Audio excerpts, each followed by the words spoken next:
EMI पर mobile, laptop या tablet खरीदा है और किसी वजह से किस्त नहीं भर पाए, तो सबसे बड़ा डर यही रहता है कि बैंक कहीं आपका डिवाइस तुरंत लॉक ना कर दे। लेकिन अब आरबीआई ने डिवाइस के जरिए लोन की वसूली को लेकर पूरा तरीका तय करने का प्रस्ताव रख दिया है, जिसके मुताबिक ईएमआई मिस होते ही बैंक मनमानी तरीके से फोन या लैपटॉप बंद नहीं कर सकेगा। डिवाइस पर पाबंदी लगाने से पहले कस्टमर को नोटिस और भुगतान के लिए तय समय सीमा देना होगा। साथ ही फोन की जरूरी सेवाओं और कस्टमर की प्राइवेसी का भी ख्याल रखना होगा। तो आखिर क्या है आरबीआई का पूरा प्रस्ताव, पहले वो समझते हैं। नमस्कार, आप देख रहे हैं प्राइम न्यूज और मैं हूं आपके साथ सौम्या। डिवाइस लॉक करने से पहले बैंक को किन नियमों का पालन करना होगा और ग्राहक को कितनी मोहलत मिलेगी? इसका जवाब है कि आरबीआई ने लोन रिकवरी की आक्रामक और मनमानी प्रथाओं पर लगाम लगाने के लिए नए सख्त नियम जारी किए हैं, जिसके तहत हर तरह के लोगों की ईएमआई ना भरने पर मोबाइल, लैपटॉप या टैबलेट लॉक नहीं किया जा सकेगा। तकनीकी पाबंदी सिर्फ उस डिवाइस पर लग सकेगी जिस खरीद के लिए संबंधित लोन लिया गया हो।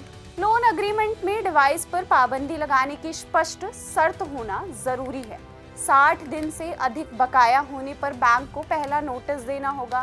पहले नोटिस के बाद कस्टमर को कम से कम 21 दिन का समय देना होगा। अगर इस अवधि में भुगतान नहीं किया जाता तो दूसरा नोटिस के बाद ग्राहक को कम से कम 7 दिन का अतिरिक्त समय मिलेगा। आरबीआई के संशोधित नियमों के मुताबिक 90 दिन तक बकाया रखने और तय प्रक्रिया पूरी होने के बाद ही डिवाइस पर पाबंदी लग सकेगी।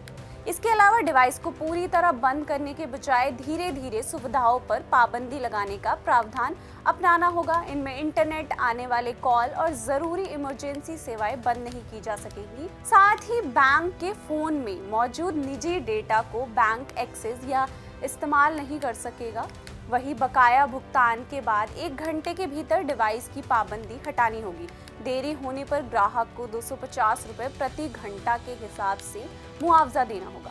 ये नया नियम 1 जनवरी 2027 से लागू होगा, जिसका मुख्य उद्देश्य डिजिटल वसूली के नाम पर होने वाले उत्पीड़न को रोकना और कस्टमर के अधिकारों की रक्षा करना है। वहीं बता दें कि ये नए निर्देश कमर्शियल बैंकों के लिए तैयार किए गए हैं। हालांकि small finances bank, payment bank, regional rural bank और लोकल एरिया में बैंक फिलहाल इस विशेष ढांचे के दायरे से बाहर है।